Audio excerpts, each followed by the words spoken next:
Welcome back to the Paranormal Girl Podcast. I am your host, Kristen. We are continuing our awesome October celebration lineup of guests today with none other than Spooky Bee Paranormal's Hannah Burd. She has been one busy human since we last spoke, so we get to hear about some recent investigations she's been involved with at Cresson Sanatorium and Prison and Greene County Poorhouse. Really interesting evidence and stories you're gonna love.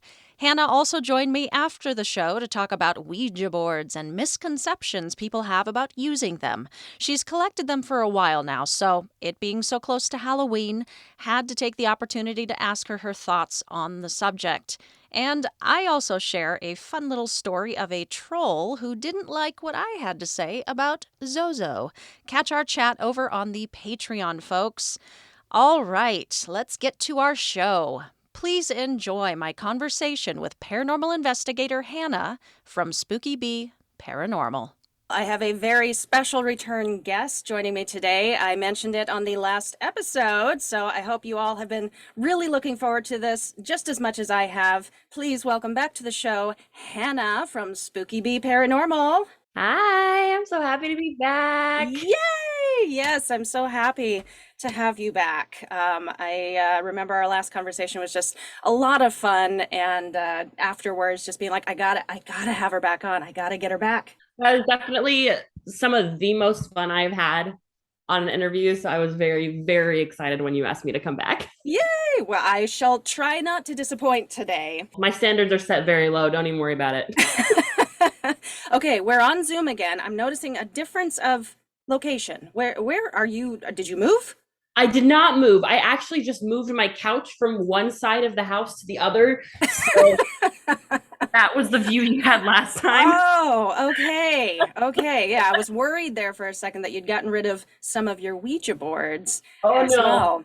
I don't know. Did I have my doll when we talked to you last time? Your doll? My haunted doll. No. What are you talking about? Okay. She's wonderful. I love her. Oh, but I'm nervous. I'm very nervous right now. She's a beautiful soul. And I love her. So this is Abilene. Whoa. Oh, and the doll herself is originally from, it was estimated about the 1930s. Okay. She's very beautiful. She's very sweet. And Abilene is the name of the woman who inhabits her. She was a young woman who lived in the South who passed away from cancer and left behind her 2 little boys. And she's very loving and very protective and very sweet. She doesn't do much other than sometimes she sings or hums. But that's all? That's all? I have seen the figure of a young woman in my apartment more than once, which I'm assuming is Abilene. Uh-huh. But I got her because when I found her, I had accidentally brought some very dark stuff into my house back from Ohio. And I brought her in to try and balance that out. I thought having a very protective motherly spirit in the house would be good. Mm-hmm. And it proved right. Her presence in the house is much appreciated. Wow. Where did you find her? eBay. Oh. I love it. Her previous owners sent me with this little jar of herbs for her as a gift and an offering. And they sent me like a whole handwritten note with her backstory and who the spirit was and what they've experienced and their contact information in case I experienced anything and wanted to get rid of her. And I was like, the doll is too pretty. Like, I'm not getting rid of the doll no matter what. Like, Abilene's here to stay and I'm okay with that. Yeah. Well, the spirit that inhabits her made a very good choice. She's beautiful. She's gorgeous and I love her. As long as she doesn't start pulling any Annabelle crap, we'll be okay. Yeah. She has not started moving by herself yet, and I'm very happy with that. Well, and she does not look anything like the Annabelle, either the fake one or the real Raggedy Ann doll that it was based on. I swore to myself that I would never go near a Raggedy Ann doll after learning about Annabelle and like, seeing the Conjuring films and then learning about the actual case of Annabelle, I swore up and down, I was like, no matter how much money you want to give me, I will never go near a real Raggedy Ann doll. And that's so sad. It must be the creator must be rolling in his grave because he created those the Raggedy Ann and Andy because I think the story is he lost his own child and wanted to create this thing to like comfort others and give children like companionship and all that. Oh, it's so sad. And like before I knew about Annabelle, like I loved Raggedy Ann dolls. I thought they were adorable, like the little braids and the little rosy cheeks. And then after Annabelle, I was like, they are Satan's spawn. You can't, nope, they should not exist. I don't want it. Well, all right. Well, nice to meet you, Abilene.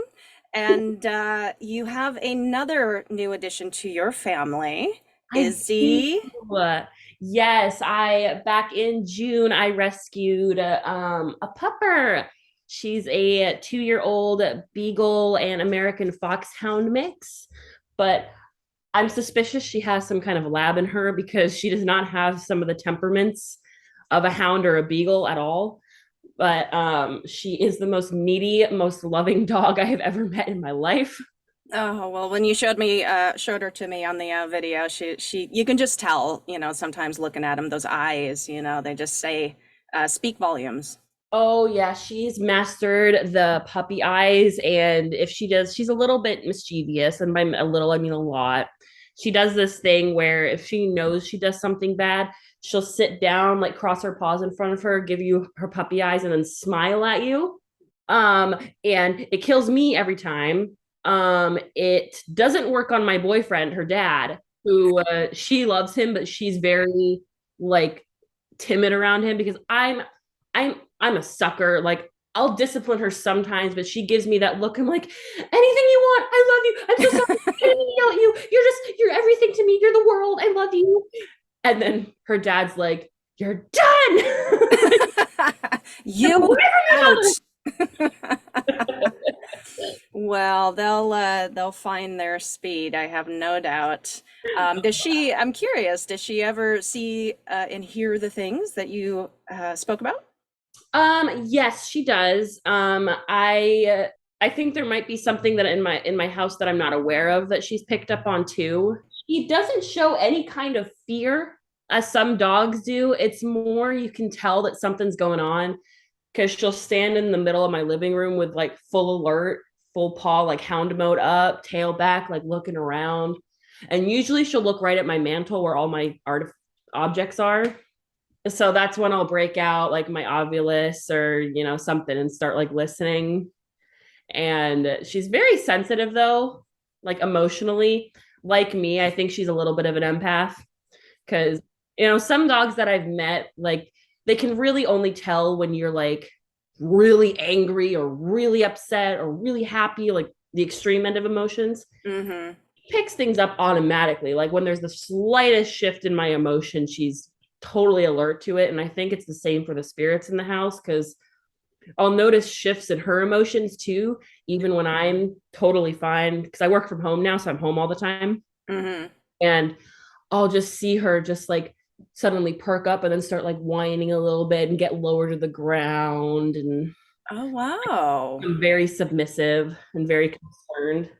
So I have a feeling, I don't know if like something in my house is like communicating with her or like likes her and is like attracted to her presence or not, but you never know exactly what they're picking up on, and they don't know whether they should be frightened or happy to see it, or what energy means, and that they don't know until something happens, I guess, to them, just like they would in the physical world. well, yeah, and I think animals in the paranormal are always like so interesting to me.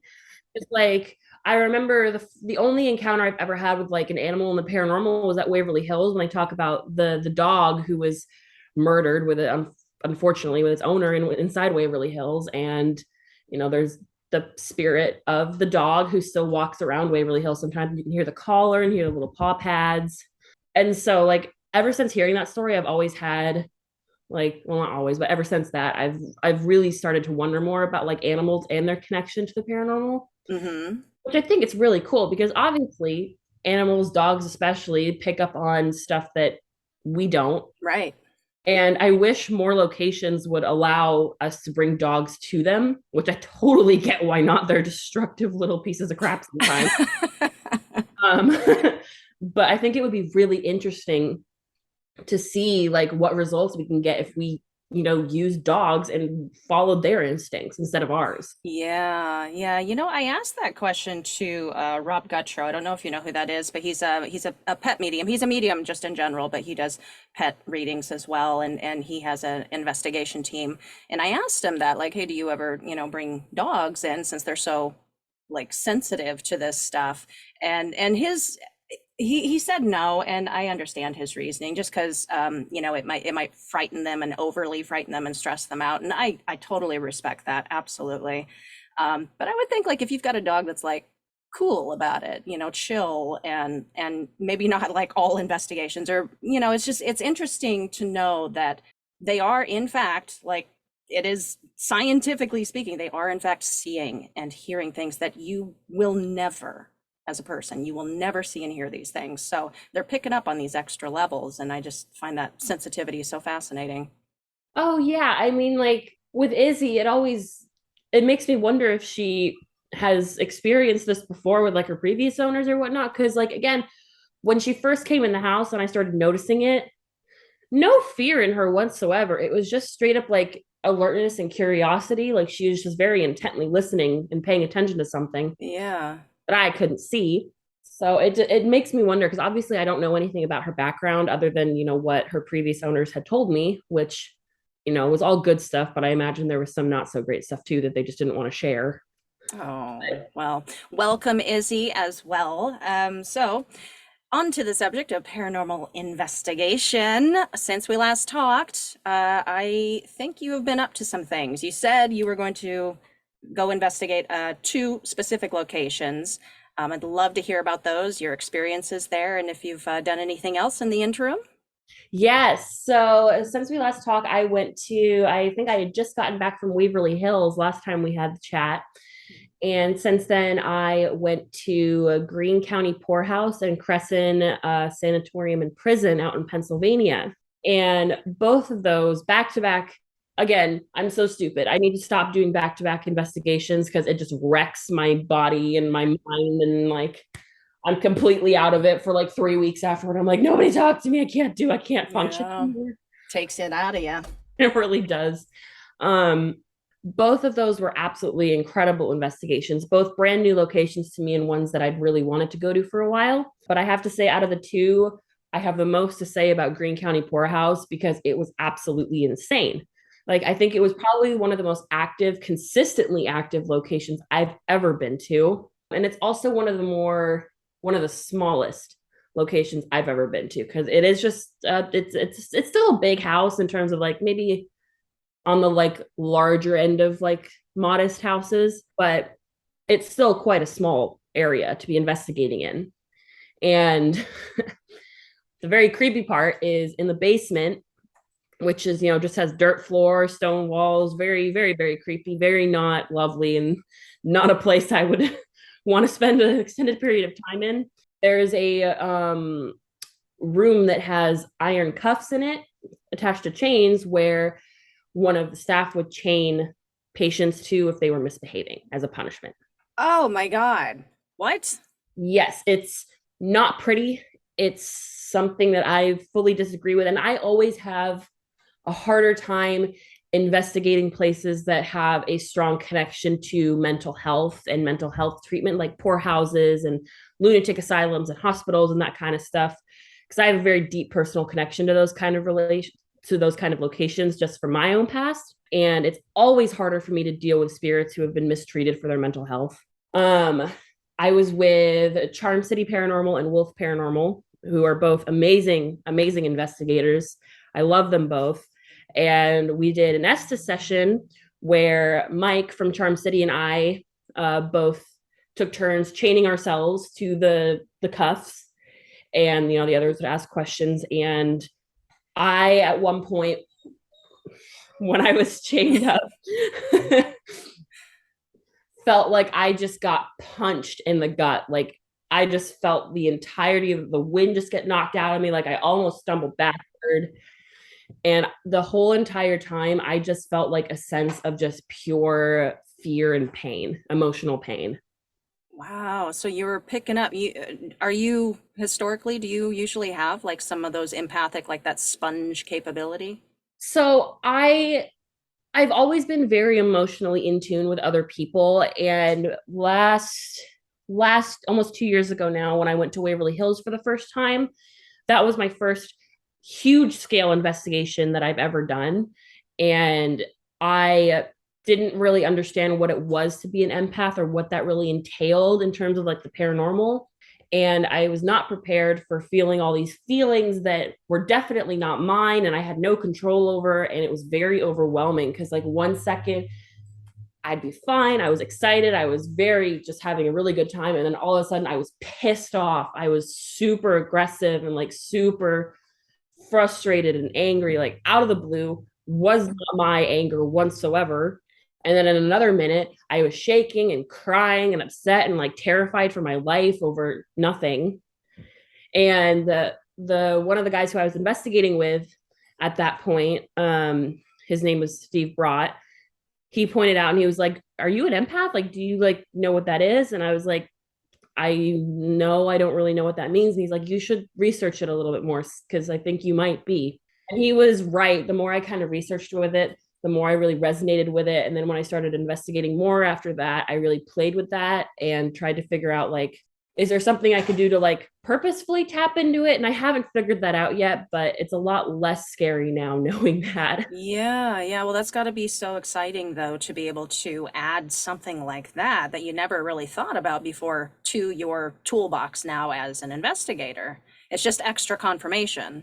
It is. It's really cool. It's also very overwhelming. I think whenever you have like that extra sensor, that extra antenna, it's always kind of like a gift and a curse because, again, it always invites things that you maybe don't want. Yeah, yeah. Izzy, she's messing with the knocking your video over. Get down. Izzy, get down.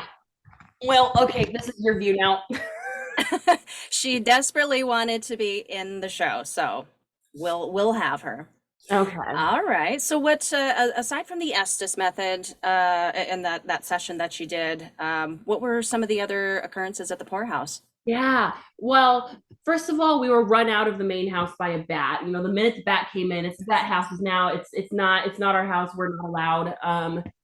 And on the property, there are cabins that I forget what the exact purpose was, so I don't want to state false information. But while we were waiting for the bat to make its way out of the main house, we decided that we were going to go investigate in some of the cabins. And we had the DR60 with us, we had our REM pods, we had a K2 meter. We didn't have a ton of equipment.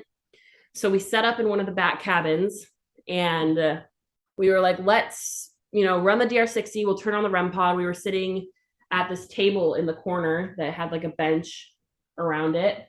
And we turned on the REM pod and calibrated it. And we were like, let's just let the DR run for a minute.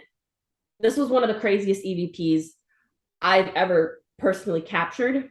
And it was silence. You could hear a little bit of feedback, like chit chat that you couldn't really make out. And then all of a sudden, clear as day, we just heard, "Help me."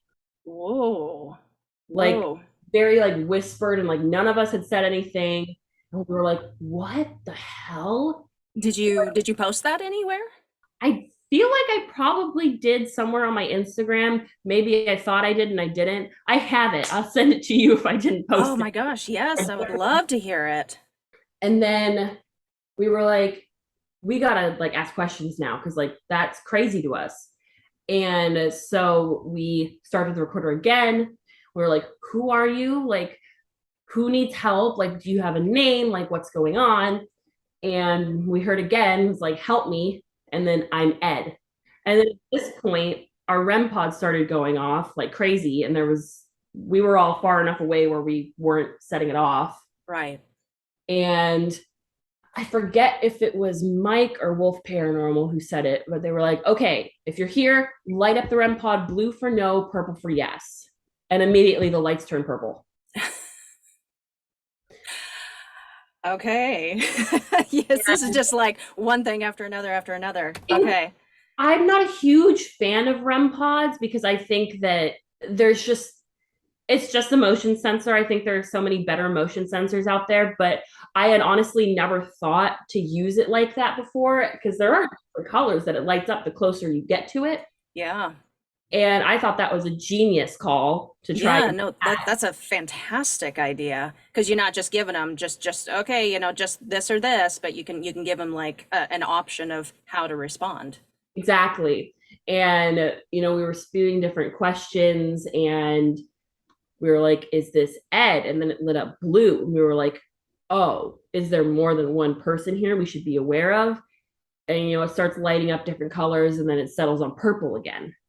And so we were like, what the heck is happening? Because like none of us had ever seen REM pod activity like this before, ever. Right, right. I don't think I've heard of any other like this. Yeah, and then I think again, like Mike and Wolf Paranormal come Ethan is his name, coming up with all the genius ideas. We were watching the REM pod because after a while it just started like lighting up again and again and like shutting off and lighting up again, shutting off and lighting up again.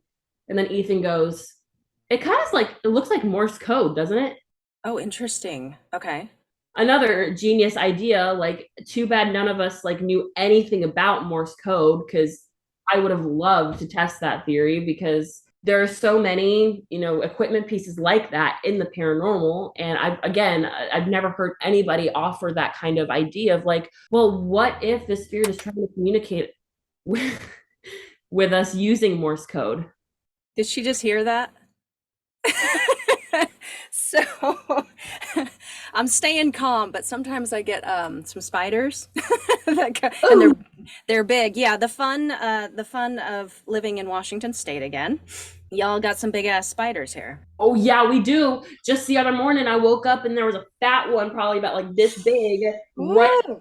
in my hallway, right where I needed to walk. And naturally instead of staying calm, I just started throwing everything I had in reach. Like I'm fine with ghosts. Like you can throw all the ghosts at me. The minute you put a spider or a bat in front of me, I will leap out of a window.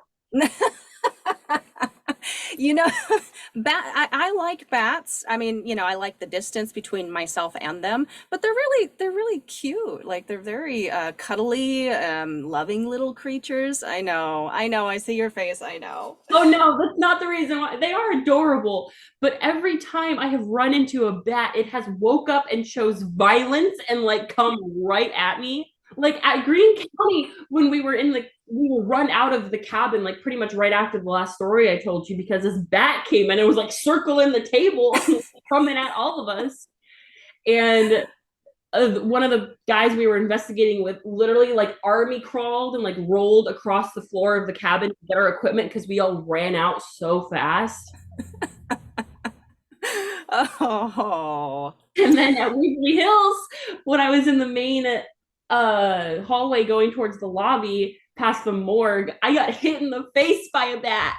Oh, right in the face. Oh, it was so scary. It was scary. Oh my gosh. Well, I could imagine one of my sisters when I was growing up, I remember this story and yeah, she's never forgotten it as you'll be able to imagine. She was sleeping and a bat came in the window and she used to have this long tousled hair and it got in the hair and stuck. And they had to like cut her hair to get it out. It was terrible. No. Terrible. All the spooky things this October. That's what we're talking about. All right. So this other one, and I'm just so excited to talk to you about these two specific locations because I may be an idiot, but I haven't heard anybody talking about these particular locations. So this is new territory. The Cresson Sanatorium and Prison. Yeah. So this place is absolutely massive and it's really an up and coming location. It's gotten much more attention now through shows and social media. I just saw through Izzy. I saw through her at your face. Get down. You're done. That's embarrassing as heck. No. This show has gone off the rails, folks. But So it's a fairly newer location in terms of gaining popularity in the paranormal community. It's not like new by any means, like the buildings. Some of them are more modern, but beautiful, beautiful location in Pennsylvania. It's got several buildings you can go into. You have access to the jail cells, the medical wards, the chapel is absolutely stunning. We got unlucky because the minute we got there back in May, it hit a thunderstorm. So we were all drenched because there's quite a long distance to walk. Yeah, I was admiring a picture that you took of the whole building and the nasty storm clouds overhead. Just very atmospheric. Love it. Yes. I mean, I was very excited because I was one of the only ones who hadn't been to Cresson at that point. It was like me and two others who hadn't been, and we did a private overnight investigation. It was amazing. It was surprisingly active. There were, certain buildings that didn't have much activity, certain buildings that did, but like one of the standout moments for me was we were walking down the hill towards base camp and we heard a slam, like banging metal against metal that like echoed. Like we were quite far away from the building that we heard it from. And we were like, yo, what was that? So we all turned around and went back and we were like looking, trying to find the source of the noise. And leading into like the prison guard station, I don't know what you would call it. Prison guard station? Sure. Yeah. That, we'll go with that. There is a massive metal door with like a grate covering it. And if you slam it, it was the exact noise that we had heard. And it was windy, but it was by no means windy enough to move the door that strong by itself. And so one of our friends stayed in the building and we all started walking away and we'd yell at him like, slam the door. And he would slam it to see if we could replicate the same sound. And it was the same sound like over and over again. And it was like, what the heck moved that heavy metal door hard enough to slam it that loudly? Yeah. Were you able to capture any of that on film or audio? I didn't, but I'm pretty sure one of my friends must have. Like we had a lot of people filming that night. I was just an idiot and didn't have my camera rolling at that point. Always miss that window. Yeah. It's so far and few that I get like the good pieces of evidence on camera because like the minute I'm like, all right, nothing's happening. My phone's about to die. I'm going to shut it off, put it on the charger. Something happens and I'm like, you know what? At this point, I think they do it on purpose. Yeah. They're toying with you, girl. It makes me mad. But I think honestly, just my favorite thing about Cresson was just the variety of buildings that you had and the amount of stuff you could do. And we were in one of the cell block buildings. How the cell blocks work is they have a main floor where there's like tables and benches where prisoners could come and sit and eat food and hang out. And then two levels of cells. And we were all on the main floor, kind of spread out, just listening. And we kept seeing this like very dark shadow up in the corner of one of the jail cells. And we all saw it, but none of us could figure out like if we were seeing like a shadow person or just like a reflection. And so one of our friends went up there by himself and he immediately felt like something grabbed him on the shoulder. Ooh. And so he was like, okay, done, not doing that again. And so me and another person went up and we were standing there. Nothing was really happening to us. And then naturally they decided to leave us alone. Mm-hmm. And so they just ran and left us alone. It was so great. It was so fun. I had so much fun with that. We knew because like they were stalling, trying to get us to stay put because we were like, no, we're going to come down. They were like, no, stay up there a little bit longer. And then I looked at my friend and I was like, their voices are getting further away. And he's like, yep, they're moving. Let's go. And I was like, so rude. Like it was getting dark too. So we couldn't like see like 2 feet in front of our faces either. We were like, I don't want it. Yeah, it was not fun at all. But that was like such a chaotic and such a fun weekend. Like even I think we had Greene County Poorhouse until like 4 a.m. and by like 2, my group was like done. Mhm. We were like, there's been so much activity. Like, it was one of those investigations where you ended early just because you're so satisfied with everything you caught. Mhm. It's Mhm. like I have a far and few of those investigations, but that night we were like, this is it. Like, this was great. Like, let's go home and get more than 2 hours of sleep. Now, with all the like evidence that you capture at these locations, do you where do you post it? Are you on YouTube? Is that like your main like where you share all of this? I'm most active on Instagram and TikTok. I thought about starting a YouTube channel, but I just don't have the time to like maintain it and really put out content that I would be super proud of. And also I'm like a technological idiot. Like I don't know how to edit things. I don't know how to like splice and put back together footage. I guarantee you anything that I would put out, I'd have to have like a 10-minute apology video, like following it to be like, I really didn't know what I was doing. Please don't be mad at me. Like, Oh, no, I'm sure it wouldn't be that bad. But I am convinced every paranormal team should yeah, invest some time into looking for like an editor. Yeah, somebody who can just take all of your stuff and make it pretty and presentable and all of that. Because that's, you know what, that's half the battle of getting people to watch your stuff is it's got to look nice. It's got to look good and presentable and cinematic.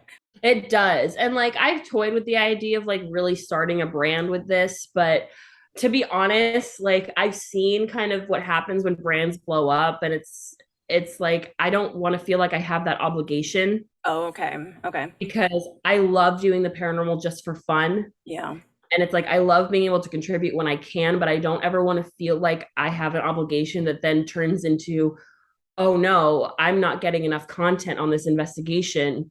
Do I need to start like embellishing or dramatizing or possibly faking evidence so people will still watch my stuff?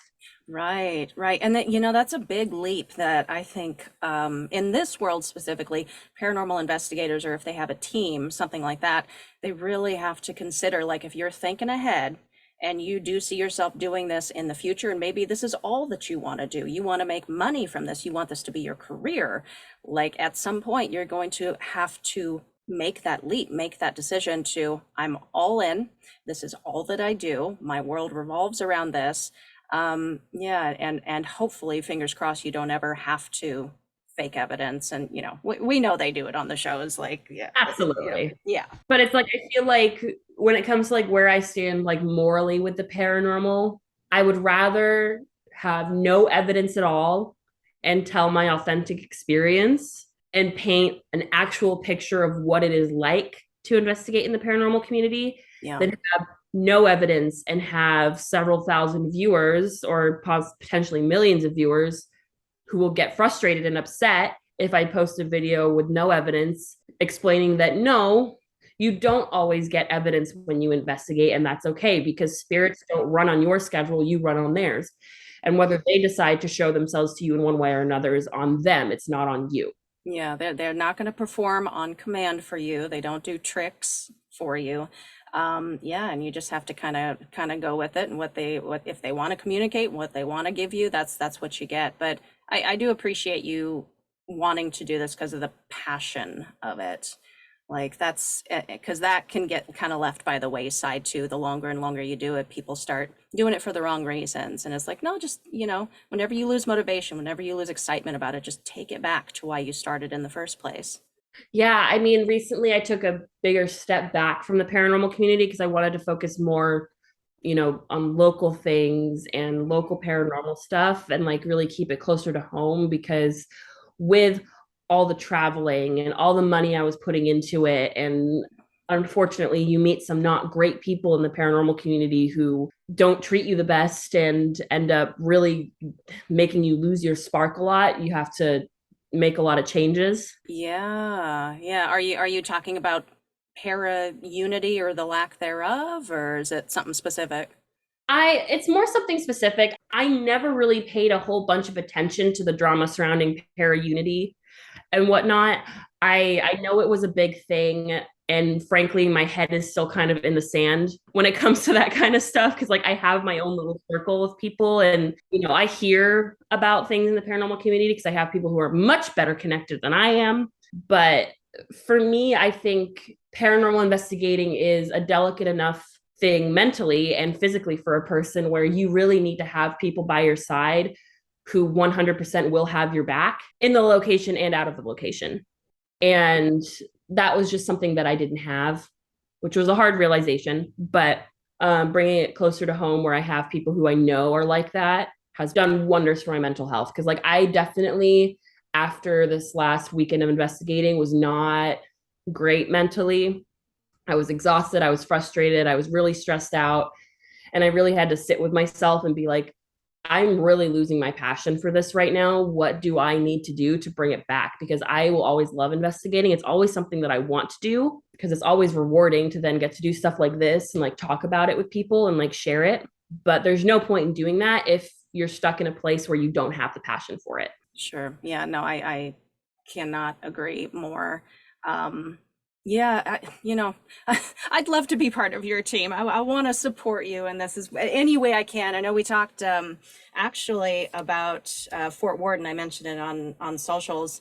Yeah. You were like, I'm down. And I was like, yes, that would be so cool to have a team to go to that. I don't know if that's going to happen this month. Honestly, like I was telling you before recording, if one more thing is added to the plate, I'm done. I'm done. But speaking of Fort Warden, I mean, since we're both here in Washington now, Washington State, what locations would you recommend just from personal experience? Oh my gosh, there's so many good ones. And I feel like Washington is one of those like states that doesn't get a lot of paranormal attention because you have states like West Virginia and New York and Ohio that have massive locations. We have some massive locations too that you should definitely investigate and check out.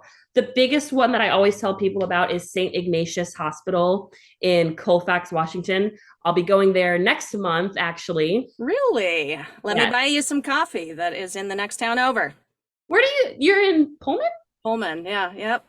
I'm in the Palouse. Yeah. I've been there. I've been to the St. Ignatius. It's creepy. It's amazing. I've been there several times now, and I'm actually taking my boyfriend and our mutual friends on their first ever ghost hunt there next month. Oh, wow.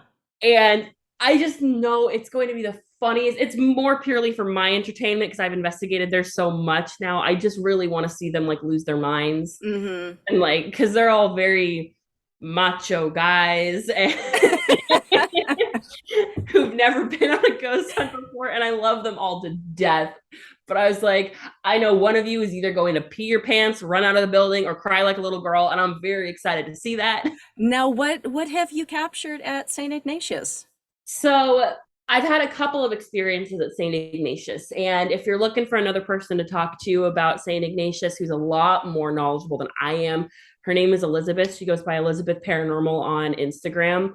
She's a great friend of mine. She grew up in the area, so she grew up going to St. Ignatius and investigating there, and she's wonderful. But the spirits at English, my God.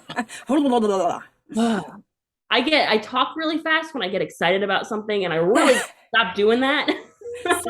Same. But the spirits at St. Ignatius can be very active and very not nice sometimes. Like, pardon my French, but the first time I ever went to St. Ignatius, I was in the nuns' quarters because it was run by the Sisters of Charity when it first opened. And the nuns lived at the hospital, and they had their own quarters at the very top floor. Very creepy, very not nice. Don't like that place at all. And I first went up there doing a walkthrough, no equipment, no nothing, just listening and getting a feel for the building. The minute I stepped into the nuns' quarters, and it was August, so I was wearing a tank top and jeans, and all of my tattoos were on display. And I just hear a disembodied voice, clear as day, go, "She's a whore." Oh, God. And I was like, okay, sounds like my ex-mother-in-law, but you know, we don't need to talk about that. But it was the craziest experience because, like, that was the first time I'd ever heard a disembodied voice like that clearly before too. Yeah. And so I was like, we don't like that at all. And then I ended up doing an Estes session up there later that night with my friend Mike and another guy who was investigating with us. And that is actually on my Instagram, at least clips of it are. And that is honestly like one of the most reactive, I guess is the word for it, places that I can pin down in the hospital. And then there's a lot of shadow figures that you see. Ooh. Some of these shadow figures are just not nice. Like I was chased down a hallway by one last year, and it came right out of a room at the end of the hall and charged me. And I was like, yo, unprovoked, I'm just trying to walk here. Like, just let me go to the bathroom, please. I'm just trying to find my way out of here. And then one of like the most known spirits in the hospital, her name is Rose.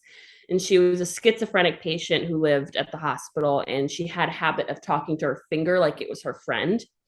It was really sad because at one point her meds stopped working, so she had to be moved to the violent patients ward, even though she herself was not inherently violent, which is just unfortunately how it worked back then. Yeah. And back then was not entirely that long ago, so I shouldn't be saying back then. Back in the day, like yesterday? Back in the day, like the 1960s. But she has been known to make herself known by name on digital recorders and spirit boxes and ovuluses. And last time I was there, which was just back in August, I think, they actually had gowns, original hospital gowns from when the hospital was still, in operation. And so we were wearing them, and we were sitting in Rose's room, and that apparently did not make her happy, because when we were under Esther session, me and Elizabeth, we kept getting responses like, take it off, or that's insulting, or don't like, rude. So we figured that obviously we were not trying to like make a mockery of Rose being in this hospital. We were trying to use the gowns as like trigger objects. Yep. Clearly it worked, but like not in the way we were intending. And I felt really bad because like I never want to disrespect or negatively trigger any spirit whatsoever. Because especially if like maybe they don't even know they're dead, and then you're triggering them with these objects that make them like really confused or frustrated or upset. Right. It's really disrespectful, and you don't want to do that. You want to enter like every location that you go to with respect for its residents and its history. And I felt really bad after that because that was not the response we were trying to get. Oh, yeah. It's not like you were, brought in like finger puppets for her. Here you go. Here's a gift. Yeah, no, would never do that. You gotta leave a beer for Rose while you're there. There's a TV in her room that you gotta leave an empty beer can on her for. Oh, no kidding. I forgot to do that last time, and so did Elizabeth, and we both felt really bad about that. We were making all kinds of mistakes on Rose's end last time we were there, and make up for it. Well, on that location, you hear all kinds of like kind of crazy stories that are probably so exaggerated just over the years or whatever. I've heard some interesting ones about that. They've got a little crematorium out like back. It's across the way in like the little exit door that's like in the hill, or I can't remember exactly. It's like in a hill or in a wall, and the little smoke stack thing going on over there. Have you interacted with that at all? Done anything over there? I actually haven't. I've heard the stories from people. The most interaction I got from there was we had a crackhead hiding in the bushes one night watching us investigate. So that's always fun to stumble across. Sure. Nothing paranormal about that, but definitely unsettling for sure.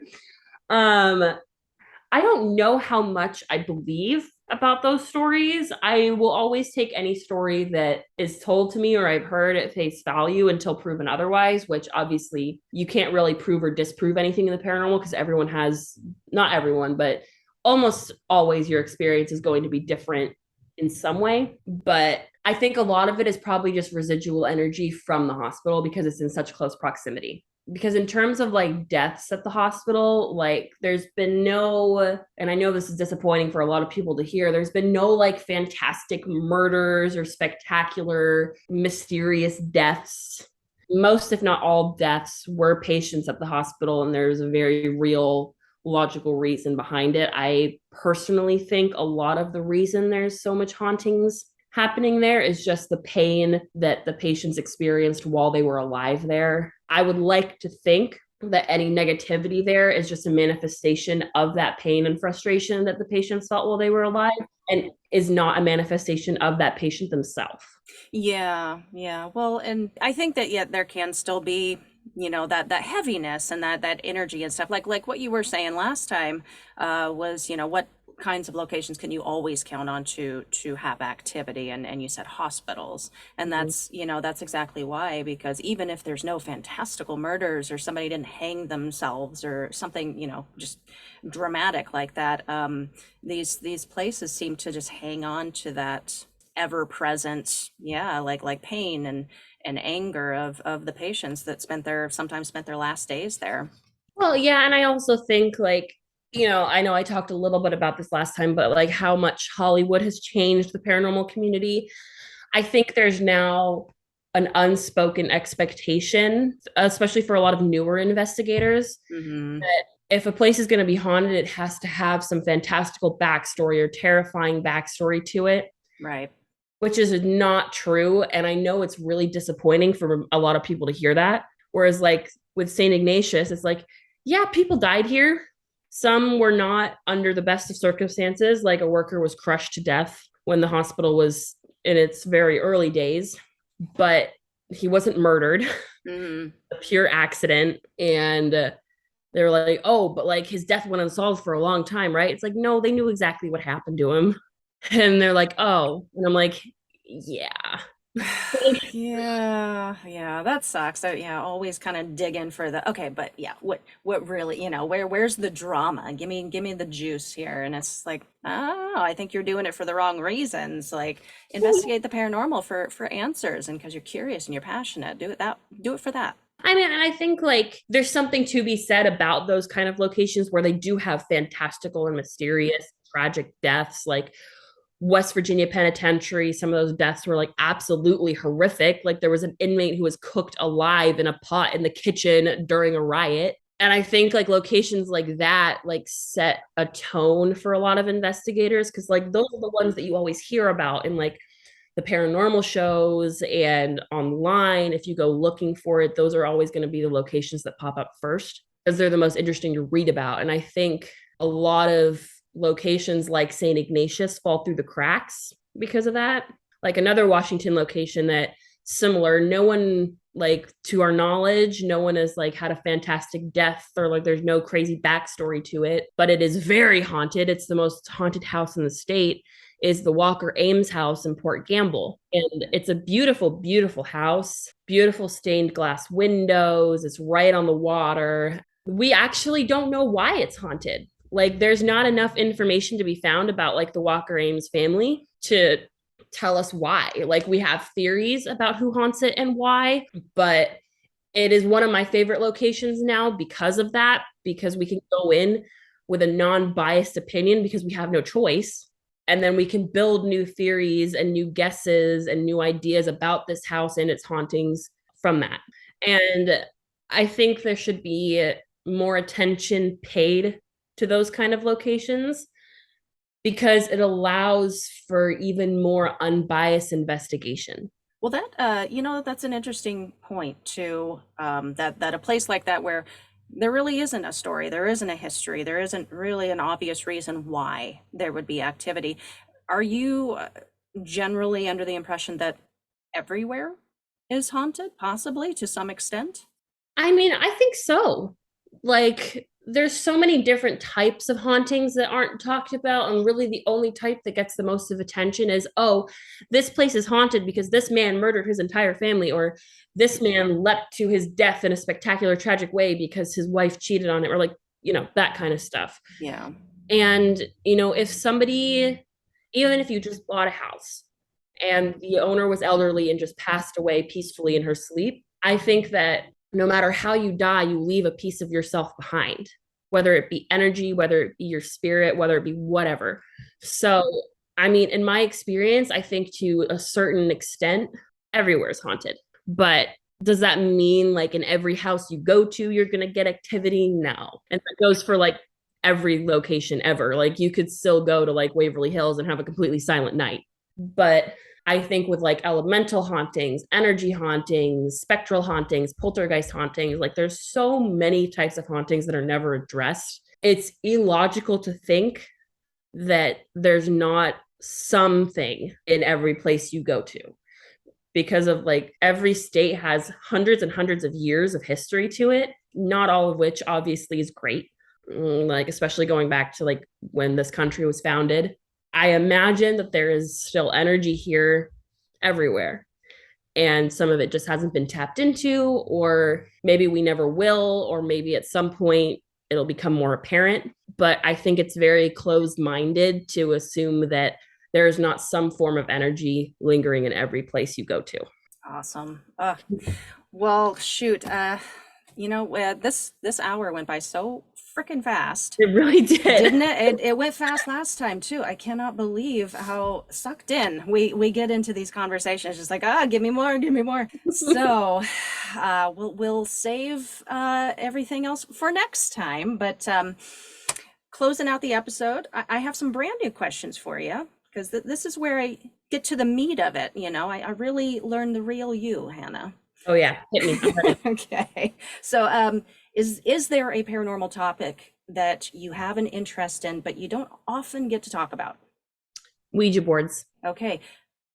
Let's talk about it on the Patreon. Everybody listening, I'm doing Patreon with Hannah. Catch it. Okay. I cannot wait to ask you about it. I've got a good story for you. Oh, me okay. too. Second question, best and worst reason to ghost hunt. The best reason to ghost hunt is because it is fun. You never have to have any kind of experience or reason to. It is fun. You gain a new perspective on life and death. Worst reason is because you want to be famous. Agreed. I think if you go in with the expectation that you're going to get fame and fortune from it, you don't have an authentic experience, and you don't bring an authentic experience to the people that you're showing your evidence to. What are you doing for Halloween this year?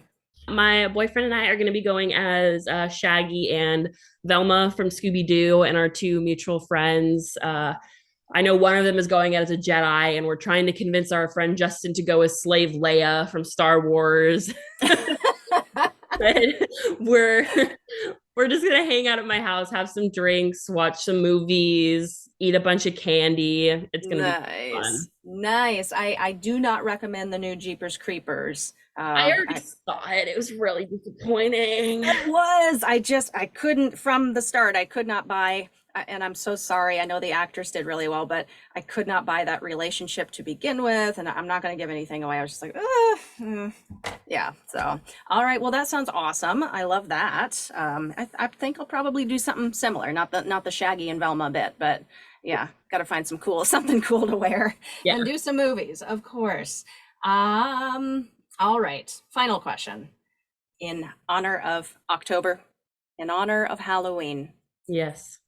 Tell me your favorite ghost story.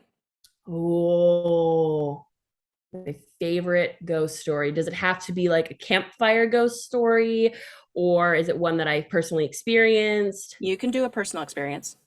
Okay. I think I'll actually tell one that was the favorite ghost story from my childhood. And by favorite, I mean the one that like just scared me so bad. And it was from the book, Scary Stories to Tell in the Dark. I don't know if you remember that one. Of course I do. Yes. Oh my gosh. So for those of you who don't know, this book, this specific publication of this book was actually banned in my school district when I was a kid because the illustrations were too scary. And my teacher actually had her own personal copy of it in her classroom, which I don't think the school knew about. And so in my elementary school, it was a thing for you to like, your friends to dare you, like take the book home and like read it under your covers and the flashlight. And if you can still sleep that night, you get some serious school street cred kind of deal. And there was one story in particular. It was the story of the babysitter who is babysitting the kids in the house at night, and she keeps hearing the phone ring, and on the other end a guy keeps telling her, I don't remember exactly, I think it's changed in different variations of what the guy says on the other end of the phone, but it keeps getting more and more ominous, and the kids are in bed, and like the babysitter's calling the parents and being like, are you expecting somebody to keep calling the house? Because I don't like this. This is very scary. And the ghost story ends with the phone ringing one final time, being like, who are you? I'm going to call the police. You need to get out of the house. And he just goes, it's too late. I'm right behind you. And the murderer has been right behind her, getting closer and closer to her inside the house the entire time. Oh. I don't remember that specific story, but that sounds so familiar. Those it was a series of books. It was are we talking about the one, okay, with the head that's like on the hill with the red nose? Yep. Terrifying. And it was either that one or the story of the green ribbon. Whereas the woman, she's a very beautiful young woman who always wears a green ribbon around her neck. And she falls in love with a man, and he's never seen her without the green ribbon, and he's like, on our wedding night, like, please just let me take the ribbon off of your neck. And she's like, no, whatever you do, if you love me, you will not take off this green ribbon. And she sleeps with it, she showers with it, she does everything with it on her neck. And one night while she's asleep, he rolls over and he finally can't take it anymore. It's driving him nuts. It's caused so much strain in their marriage. He takes off the green ribbon and her head falls off. I know I shouldn't laugh about that. I can't get over the fact that it was a kid's book. It was like, you really let us 90s kids read this stuff and like really expected us not to have emotional damage from it. Girl, the generation that we grew up in, like the emotional damage and the trauma inflicted on us by all of the books and the movies and the cartoons, and I'm still dealing with that crap. Oh, I know. Like we had what was it? Like Nick at Night had that show. It was like so stupid scary. What was it called? It was like, Are You Afraid of the Dark? Are You Afraid of the Dark? Yeah, I watched it. We had Goosebumps. We had What's New, Scooby-Doo. We had, oh God. Well, I think that is a great way to wrap up our segment together. That was wonderful. Thank you. I appreciate the stories. Of course. And the reminder. I need to go take my Prozac now. All right. So for the end here, where would you like people to follow you? You can find me most active on Instagram and TikTok, which is suchaspooky_B for both socials. I have, like I stated, my next investigation will be at St. Ignatius on November 19th. So keep an eye out for that. I'll definitely be going live, and I'll definitely be posting photos and videos from that. Awesome. All right. And do you have a piece of advice you would like to leave with us? Always keep an open mind, because just because you've heard one thing about a location doesn't mean you won't have a completely different experience from somebody else, and that not everyone is meant to experience the paranormal in the same way. And if you keep an open mind to that, your experience will be so much better. Wonderful. Thank you so much, Hannah from Spooky Bee Paranormal. Thank you for joining me today. Thank you for having me again. Hey, and stick around. We're going to do Patreon. Oh, yes, we are. Thank you again, Hannah. Of course. Thank you, Hannah, for joining me once again. It was a pleasure, and my face still hurts from laughing. I sincerely look forward to next time. If you are listening the day of this episode's posting, for those of us participating online in the Halloween costume contest hosted by Whitman County Humane Society, we have exactly 1 week left for that deadline to submit. Enter a clip of your cute little werewolf howling to be considered for the howling contest, or have them showcase their best trick for a treat.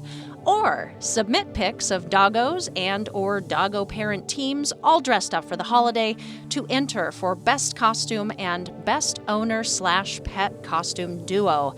Go big or go home, y'all. Send your submissions to fundraising@whitmanpets.org. Entry for the online contest will be a $5 donation per entry.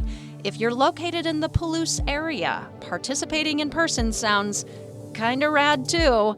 Enter all of these contests, get some memorable photos taken, jam out to a DJ, and more. It's going to be a costume party for dogs, benefiting dogs in need. For additional info, take a peek at the website, whitmanpets.org.